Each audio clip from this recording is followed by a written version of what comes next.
Hello, I'm Reverend Michael Mugford, and I'm part of the ministry team at Cole Harbour Woodside United Church, along with the Reverend Krista Elizabeth Wynn, and I'm pleased to offer this spiritual reflection today.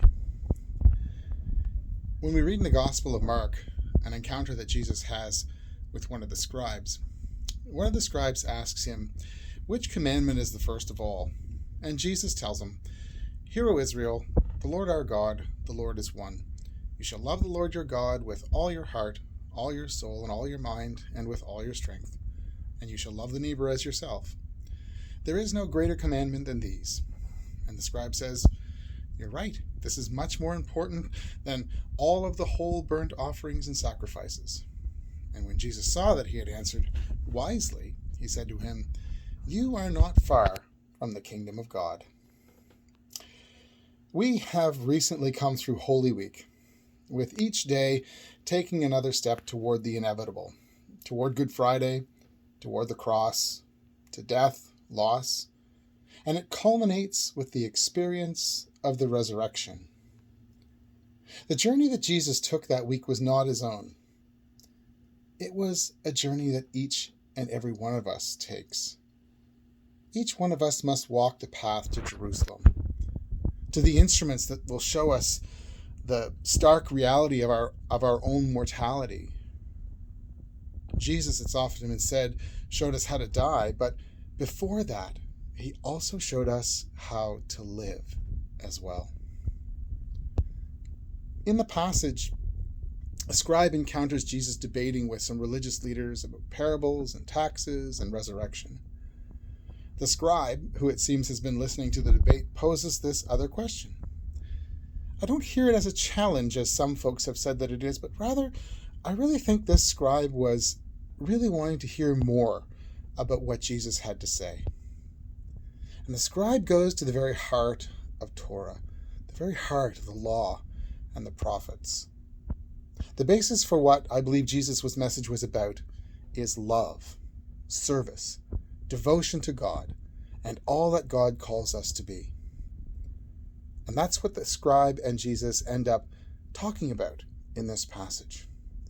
Jesus in the gospel record has been demonstrating himself as the anointed of God by sharing food with those who society had cast out, by touching those who were untouchable, by loving those who were deemed unloved by God.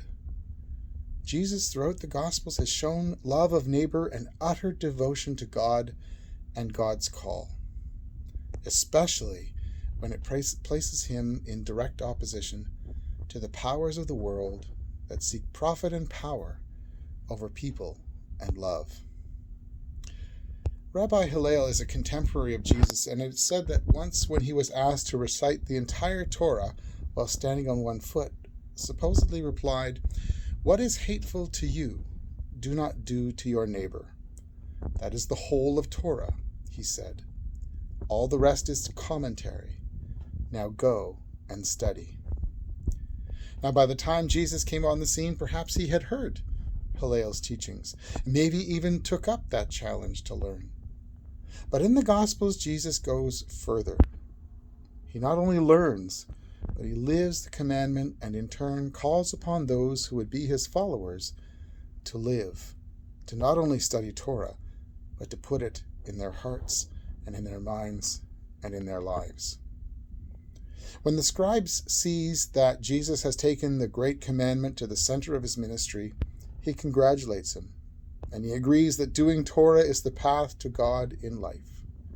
Jesus, in turn, ascribes and affirms that scribe is on the very same path, toward the realm of God.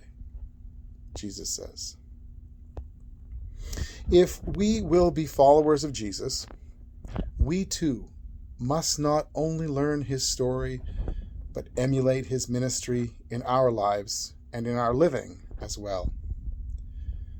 Jesus makes it clear to his followers that we are to love God with all our hearts, our souls, and our lives, and that we are to love our neighbors as we love ourselves, by not doing to them things that we would not want done to ourselves.